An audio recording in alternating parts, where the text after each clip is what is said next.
Hi guys.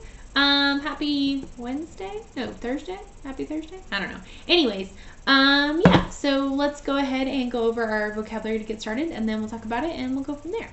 So, vocabulary for the week. Bazaar is like an outdoor fair or kind of like a market where you can buy and sell things. A carriage is a kind of a vehicle that they used in the past with wheels pulled by horses or camels or something that would help you get around. Chilly means cold.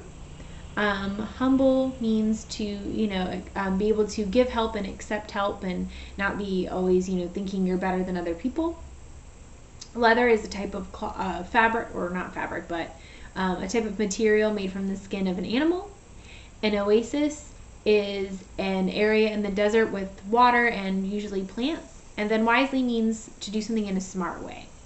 So Jack and Annie are trying to prove that they can wisely use magic in everyday life. So on this adventure, right now they're trying to get to the city of Baghdad because they're supposed to help the Caliph, who's the leader of Baghdad, bring wisdom to the world.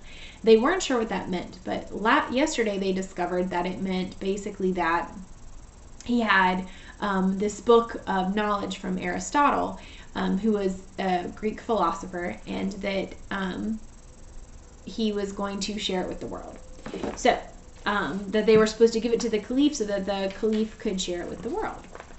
So, they got stuck in a sandstorm in the last section, and they lost Mamun, who's the man they were traveling with. So now they have to kind of go on to Baghdad on their own so that they can bring this book or this treasure to the leader. All right, chapter 7, Behind the Third Wall. Let's hurry up, said Annie. As Beauty and Cutie walked towards Baghdad, the loose sand of the desert changed to sun-baked earth. Then the earth changed to grass. Goats and sheep grazed the grass, and farms dotted the countryside. It wasn't long before they came to a red clay path. The path led to a crossroads where many travelers were coming in different directions. They were all heading towards the shining city. They rode alongside boys driving sheep and farmers in donkey carts. They passed women with veils on their faces, carrying pots on their shoulders. Jack was looking for Mamun, but he never saw them.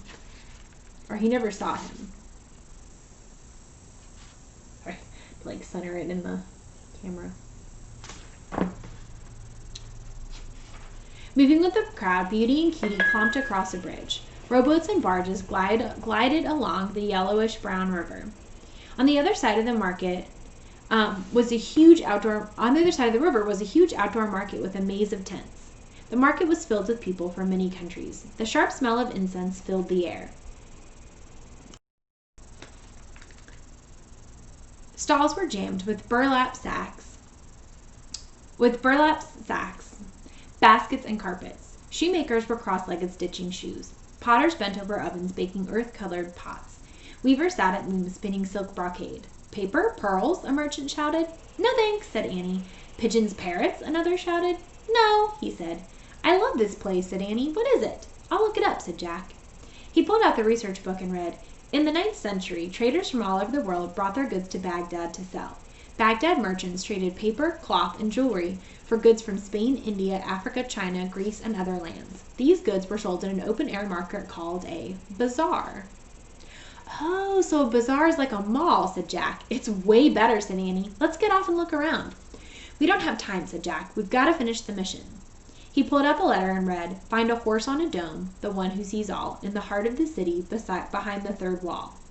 Well, it sounds like we have to pass 3 walls and then we come to a horse, said Jack. We'd better keep going. He put everything away and they kept going through the bazaar. As they left, they came to a curved brick wall. Running along the base of the wall was a moat. Look, it's the first wall, said Annie. Cool, said Jack. They rode the camels over an arched bridge that crossed the moat. They passed through the gate with double iron doors. On the other side was a busy street lined with buildings.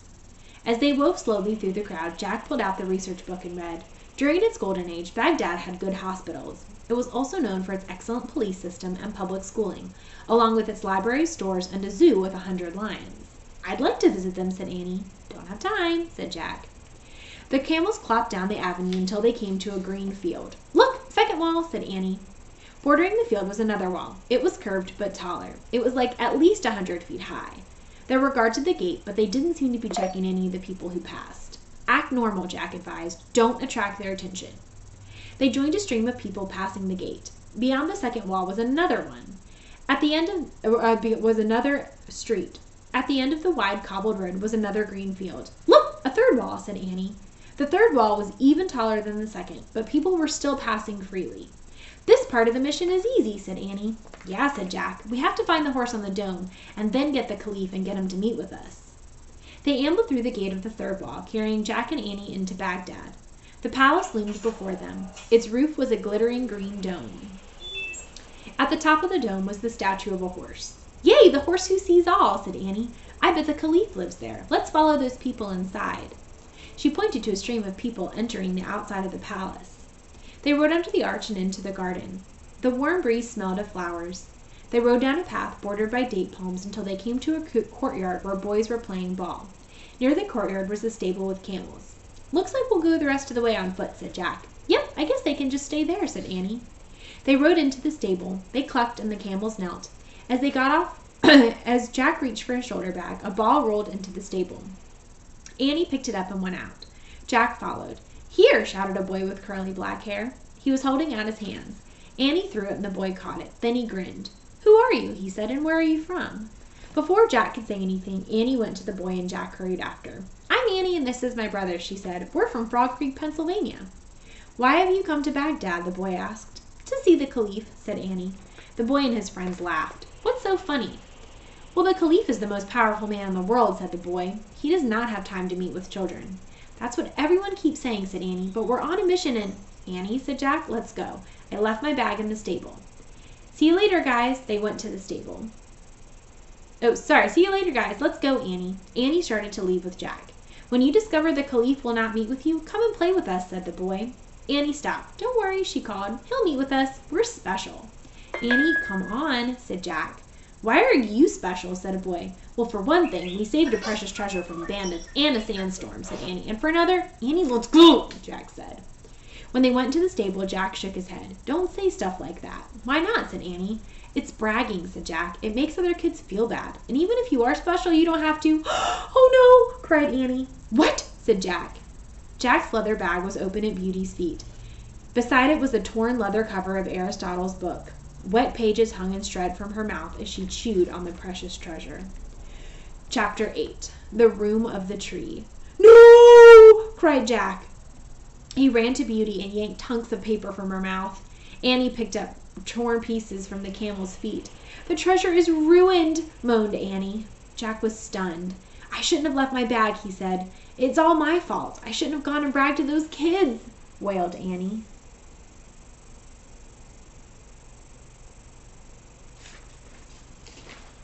I should have acted more humble like Merlin said. She looked like she was going to cry. It's okay, said Jack, but it wasn't. The book was destroyed and their mission was failed. Maybe we can fix it, said Annie. I can't, said Jack. It's completely destroyed and cannot be fixed. Annie looked at him. Wait, she said. What did you just say? I said, I can't fix it, said Jack. Right, said Annie. Can't be fixed. Help me gather all the pieces. What? Said Annie. Just do it. Now, pile everything on top of the book cover and give me the book, said Annie. What book? Said Jack. The rhyme book. Oh, okay, said Jack. He reached into his bag and pulled out the rhyme book. Jack opened the book and read down the list. Here it is. Mend what cannot be mended. That's it, said Annie. Read the rhyme. He held the book up so they could both see. Standing in the sun, Jack read, Heal what is broken beyond repair. Annie read the second line, Avi Brial Fenomer. The paper bits fluttered. They began to swirl off the floor. They swirled up and around as if they were caught in the tornado. The tornado captured all the pieces in its funnel and twisted them together. They twirled in a blur of blinding light. Jack shielded his eyes and then heard a whoof. When he looked up, the tornado had vanished. Lying on the floor of the stable in front of Jack and Annie was the book. Holding his breath, Jack carefully picked it up and looked at the cover. He whispered. Aristotle's words of wisdom were written at the top. There was no sign of rips or tears. Thank goodness, breathed Annie. Yeah, said Jack. So what now? Said Annie. Dunno, said Jack. What's next? He pulled out Merlin's letter and read, Beneath the birds who sing in the room of the tree, greet a friend you once knew and a new friend to be.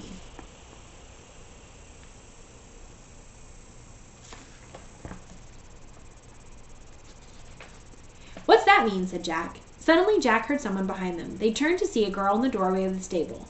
She wore a long white gown with her hair and face hidden. Hi, said Annie. Who are you? A servant of the palace, the girl said. Come on. She motioned them to follow her. "Let's go," said Annie. "Where is she taking us, and why is she whispering?" said Jack. "Dunno," said Annie, "but we should follow." "Okay," said Jack. He put the book of wisdom and rhymes in his bag, slung it over the shoulder, and then they followed the girl from the stable. As they walked through the courtyard into the palace, they walked down a wide, candlelit hallway and over a thick woolen carpet. At the end of the hall was a tall, curved door. A boy servant was by the door, with baggy trousers and a long shirt. His face was hidden by his headcloth. He didn't speak or look at them. Who do you think this boy and girl might be?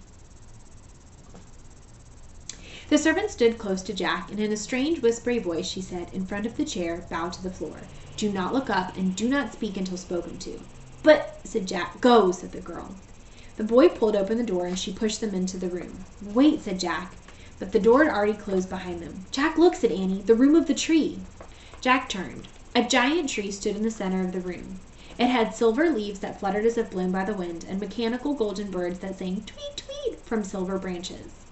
Beneath the tree was an empty black chair. Jack stared at the jewels sparkled in the shiny wood.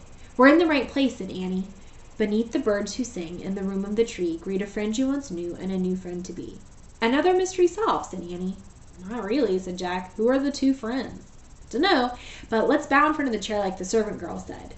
Jack and Annie knelt in front of the shiny black chair and bowed their heads to the floor. Jack gripped the bag hard.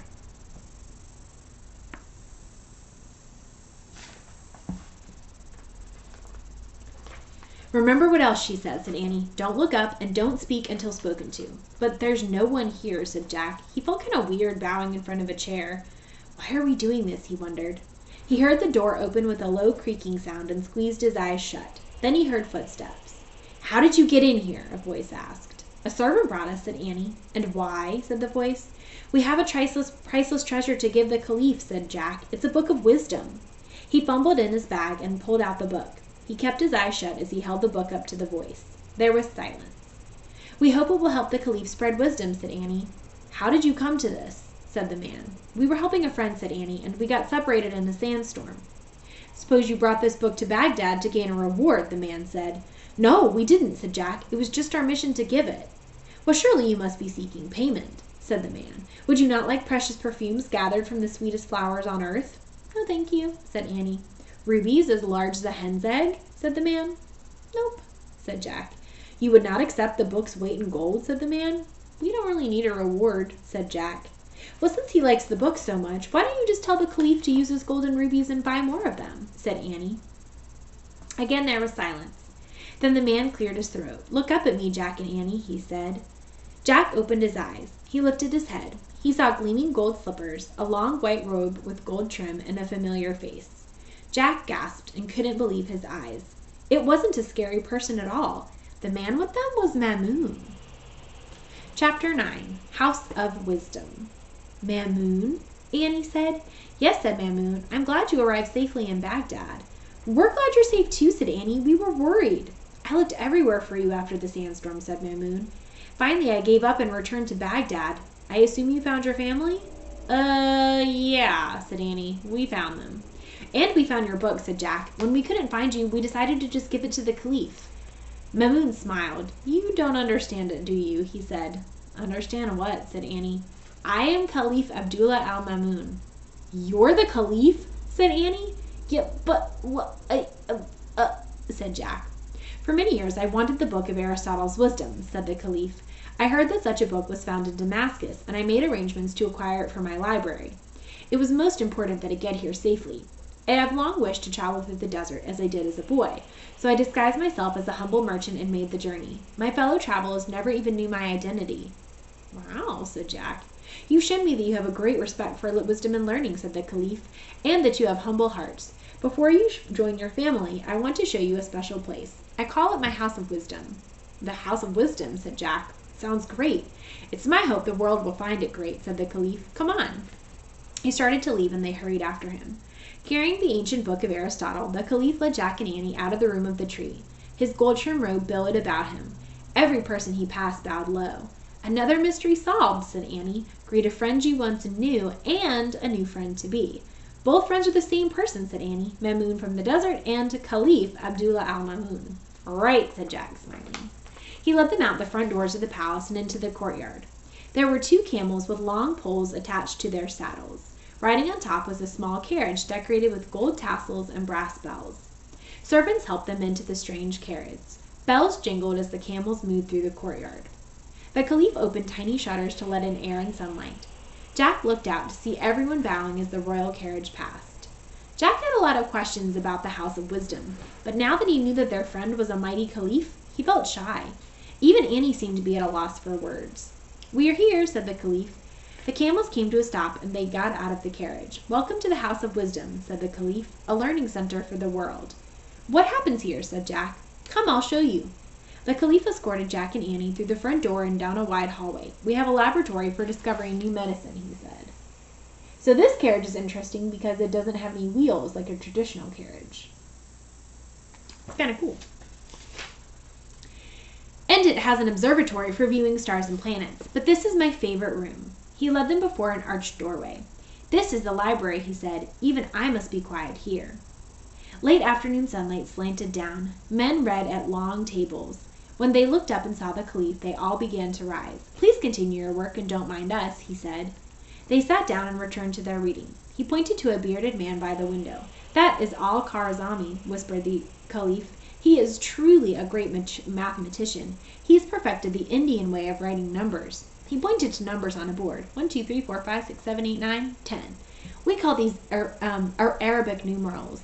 "Arabic numerals?" said Jack. "Yes," said the Caliph. Jack whispered to Annie, "We use Arabic numerals at home. They must have come from that guy." Then the Caliph pointed to another man by the window. "He is Al-Kindi. He is perhaps the most brilliant scientist and thinker. But he is also very humble. He believes knowledge cannot belong to one person. It belongs to all. The world grows wise when wisdom is shared." "I agree, and that is why I built this house." "I think so too," said Annie. "Me too," said Jack. "The scientists and scholars from many countries come here to read and share their knowledge," said the Caliph. "We have thousands of books. They have all been copied by hand." "By hand?" said Annie. "That's a lot of writing." "What kind of books?" asked Jack. "Fancy looking library, huh?" "Books of history, math, geography, medicine," said the Caliph, "but a very special book of fantasy and wonder." He took down a large thick book and showed it to Jack and Annie. It was filled with fancy writing and beautiful illustrations. There were pictures of Aladdin and Ali Baba, magic lamps, and flying carpets. "Tales from the Arabian Nights," said Annie. "I've heard these stories." "You do? Wonderful," said the Caliph. "It seems someone from our land traveled and shared our stories. Perhaps someone will bring stories from your land back to us. There's the great power in a book. No?" "Yes," said Annie. "And I hope your land will hear of this book too," said the Caliph. "After I've read it, I will have copied it so I can share its wisdom with the world. Thank you for helping me." "Sure," said Jack. "That was our mission." "I fear I must return to my duties," said the Caliph. "But please, stay in the library. Read until you go to meet your family, and come back someday to visit me." "We'll try," said Jack. "Bye, Jack. Goodbye, Annie." "Goodbye, Mamoon," Annie said. The mighty Caliph gave them a smile and a bow. Then he left Jack and Annie in his wondrous library. Chapter 10. Before the Moon Rises. Jack and Annie looked around. The scientists and scholars were deep in their reading. Oh, sorry, that's where we're going to stop for today. I'm not going to keep going. We'll finish tomorrow. Bye, guys.